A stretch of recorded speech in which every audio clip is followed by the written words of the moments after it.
साथियों, जैसा कि आप जानते हैं कि advocate Narendra Joshi YouTube channel पर और फेसबुक पेज पर लोन डिफॉल्ट के मैटर में जो जानकारी प्रोवाइड की जाती है वह हिंदुस्तान के किसी भी यूट्यूब चैनल पर प्रोवाइड नहीं की जा सकती है, क्योंकि हम कोशिश करते हैं कि आपके लिए कुछ यूनिक सब्जेक्ट ढूंढ के लाए और ऐसी जानकारी जो आपके लिए जरूरी है।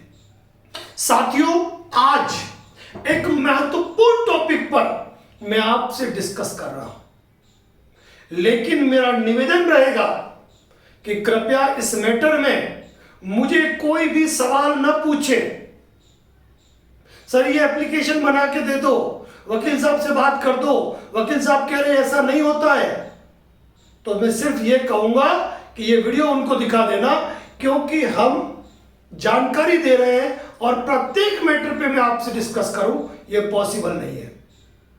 साथियों, की विषम परिस्थिति और आर्थिक हालातों के चलते इंसान जब लोन डिफॉल्ट का शिकार हो जाता है तो उसके खिलाफ सेक्शन 25 का मुकदमा भी होता है, 138 एनआई एक्ट का मुकदमा भी हो सकता है और बीएनएस 316 और 318 का मुकदमा भी हो सकता है।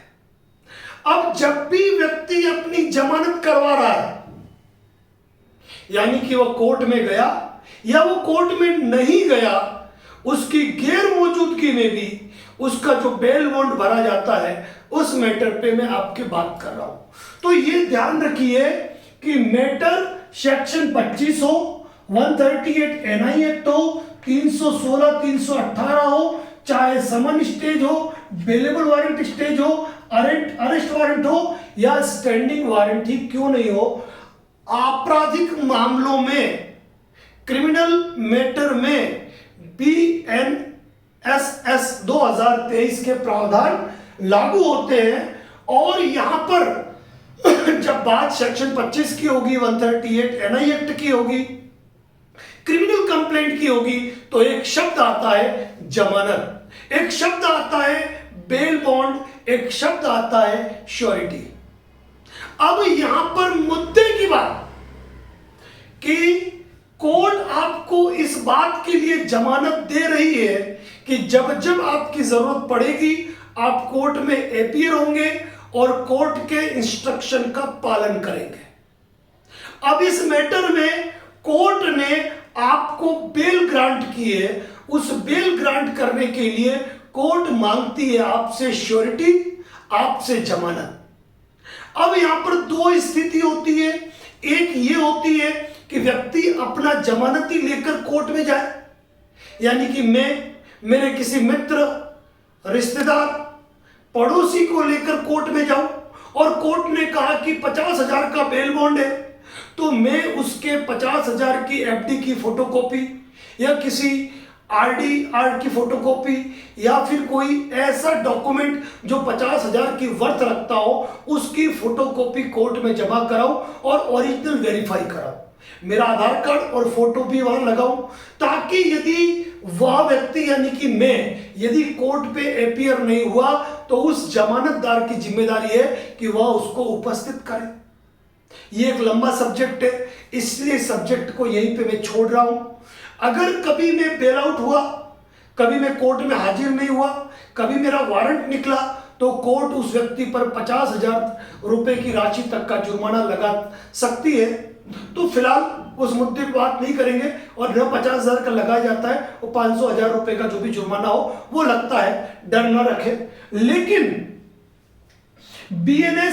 बीएनएसएस में 489 श्योरिटी डिस्चार्ज के बारे में प्रावधान करता है, वही बीएनएसएस 490 बॉन्ड के मैटर में नगद राशि जमा कराने का भी प्रावधान रखता है। अब मैं नामी व्यक्ति हूं या मैं मेरे केसेस का किसी को पता लगने देना नहीं चाहता हूं, या फिर मैं चाहता हूं कि मैं किसी और की गरज न करूं कि कोई मेरी जमानत दे, या मैं किसी ऐसे शहर में हूं जहां मुझे जमानत ही नहीं मिल रहा है, तो यहां पर भारतीय नागरिक सुरक्षा संहिता की धारा 490 में यह प्रावधान किया गया है कि मैं कोर्ट जो श्योरिटी अमाउंट जो बेल बॉन्ड कहेगा, मैं उतनी राशि कोर्ट में जमा कराऊंगा नगद। यदि मान लीजिए कि मेरा 5 लाख रुपए का मुकदमा है, कोर्ट ने 5,000 या 7,000 रुपए ऑर्डर कर दिया, तो वो राशि जो है मुझे कोर्ट में जमा करानी है। अब वो राशि कोर्ट में जमा हो गई और कोर्ट में जमा होने के बाद ये केस चला। अब ये आप जानते हैं कि 99% केस जो एनबीएफसी बैंकों के ये विड्रॉल होते हैं, आपस में समझौते होते हैं, लोक अदालत में निपट जाते हैं और कंपनियां खुद ये केस विड्रॉल कर देती है। या कभी कभी पार्टी खुद 1 ईएमआई है, 2 ईएमआई है, खुद कोर्ट में जमा करा के कुछ समय बाद केस को खत्म करवा देती है। अब ऐसी स्थिति में आपका केस तो खत्म हो गया, आपका केस तो खत्म हो गया, लेकिन आपकी जो राशि है जो आपने बेल बॉन्ड के रूप में जमा कराई थी, चाहे वो 25,000 की है, 50,000 की है, 20,000 की है, 10,000 की है या 2,000 की भी क्यों नहीं है, उस राशि का क्या होगा? वो राशि किसको मिलेगी? जज साहब को, वकील साहब को? किसी को नहीं मिलेगी। उस राशि को यदि आप चाहते हो तो आप उस राशि को प्राप्त करने के लिए कोर्ट में एप्लीकेशन लगा सकते हो। वैसे एक बात बताऊं, मैं कई कोर्ट में हजारों हजार केस हुए हैं, लेकिन ये एप्लीकेशन कभी कोई लगाता नहीं है और न ही इसकी कोई जानकारी होती है। जो जानकारी मैं आपको दे रहा हूं कि जिस कोर्ट में आपने बेल बॉन्ड की राशि नगद जमा कराई है, उसी कोर्ट में रिफंड यानी कि डिस्चार्ज एप्लीकेशन लगाई जाती है। यानी कि एक सामान्य एप्लीकेशन कोर्ट में लगाई जाती है, कोर्ट के नाम पे, लगाने वाले का नाम, इस केस नंबर के अंदर, इस तारीख को मैंने जमानत के लिए आवेदन किया था, जहां पर कोर्ट ने BNSS 490 के अंतर्गत मुझे 25,000 रुपया जमा कराने का आदेश दिया था। मैंने वो राशि कोर्ट में जमा कराई।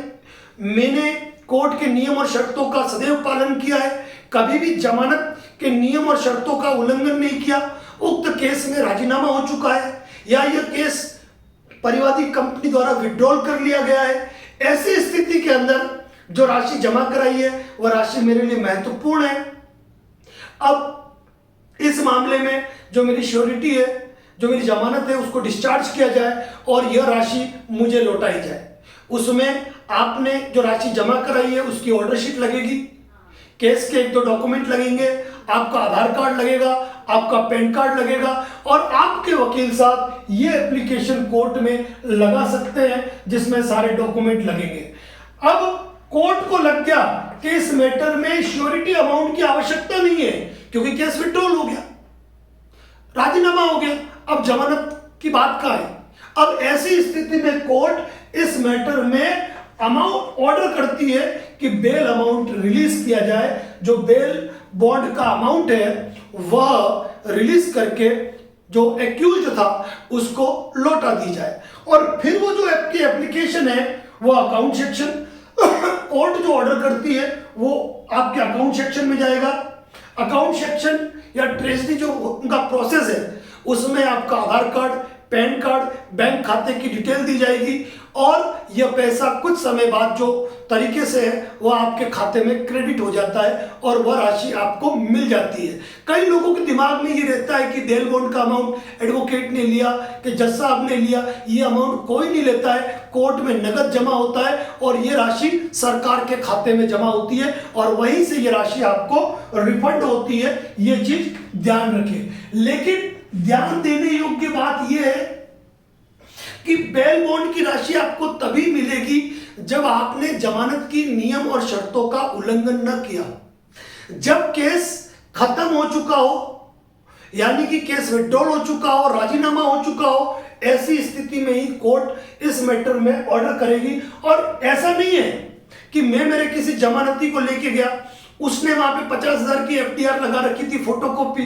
तो मुझे 50,000 मिलेंगे, ऐसा नहीं है। क्यों? क्योंकि वो राशि उसी व्यक्ति के पास है, उसने केवल डॉक्यूमेंट लगाया था। ऐसे मैटर में राशि रिफंड की एप्लीकेशन नहीं लगती है। साथियों एक बात और बताऊं कि यही व्यवस्था सिविल कोर्ट के अंदर भी है। जब सिविल कोर्ट में बैंक या NBFC आपके खिलाफ कोई कार्रवाई करते हैं तो वह कोर्ट फीस जमा कराते हैं। अब वो कोर्ट फीस हैवी होती है, किसी स्टेट में 8%, 10%, 12% है, लेकिन जब आपका आपसी राजीनामा हो जाता है और केस लोक अदालत की भावना से विड्रॉल होता है, तो वहां एनबीएफसी और बैंक भी अपनी कोर्ट फीस रिफंड लेती है। उसके लिए भी सेम इसी प्रकार का प्रोविजन है, बट वह सिविल प्रोसीजर के अनुसार, सीपीसी के अनुसार होता है। यह राशि राजकोष में जमा होती है। विड्रॉल होने, केस विड्रॉल हो गया, समझौता हो गया, केस में जमानती की जरूरत नहीं है और प्रोसीडिंग समाप्त हो गई है, ऐसी स्थिति में यह ऑर्डर किया जाता है। अब बात आ गई मुद्दे की कि हजारों हजार केसेस कोर्ट में हो रहे हैं, लेकिन यह राशि कोई क्लेम करता है? नहीं करता है, क्योंकि उनको मालूम ही नहीं है कि बेल बॉन्ड की राशि हम वापस ले सकते हैं। अब हमारे किसी साथी पे यदि 15 लाख रुपए का 138 का मुकदमा है, या एक साथ ईसीएस बाउंस करके सेक्शन 25 का मुकदमा कर दिया, या क्रिमिनल कंप्लेंट का मुकदमा कर दिया 15 लाख रुपए का। अब ऐसी स्थिति में कई बार 10-12% में सेटलमेंट हो जाते हैं, यानी कि इसका सेटलमेंट हो गया बमुश्किल 1.5 लाख रुपए में। लेकिन इस मैटर में यदि 20,000 रुपए यदि बेल बॉन्ड के रूप में जमा थे, तो 20,000 एक बड़ी राशि है, कोई छोटी राशि नहीं है। अब यह प्रक्रिया यदि आपके सेटलमेंट हो जाते हैं तो ये कर सकते हो, लेकिन इसके लिए आपको वहां के जो आपके लोकल एडवोकेट है उनसे ही बात करनी पड़ेगी। आप ये बातें मुझसे करोगे, मुझसे पूछोगे, तो मेरे लिए ये चीजें संभव नहीं है। आपके जहां भी केसेस चल रहे हैं वहां के एडवोकेट को आप बोल सकते हैं कि मैटर डिस्पोज हो चुका है, अब इस मैटर में जो मेरा श्योरिटी अमाउंट है आप मुझे वापस दिलाइए, आपका जो भी फीस वगैरह है वो हम आपको पे कर देंगे। तो ये आपके और उनके बीच का मामला है, इसमें बीच में मुझे मत घसीटना, मैं पहले कह रहा हूं, लेकिन एक यूनिक इंफॉर्मेशन थी, मैंने आपको दी है। साथियों, advocate Narendra Joshi YouTube channel पर इसी प्रकार के यूनिक अपडेट और जानकारियां मिलती है, और इस टॉपिक पर मैं दावा कर सकता हूं कि आपको किसी भी YouTube चैनल पर लोन डिफॉल्ट के मैटर में यह जानकारी कभी नहीं मिली होगी। तो जानकारी कैसी लगी कमेंट बॉक्स में जरूर बताएं, और हमारे वीडियो को शेयर करें। चैनल पर नए हैं तो सब्सक्राइब जरूर करें। इसी के साथ जय हिंद, जय भारत, जय मेवाड़।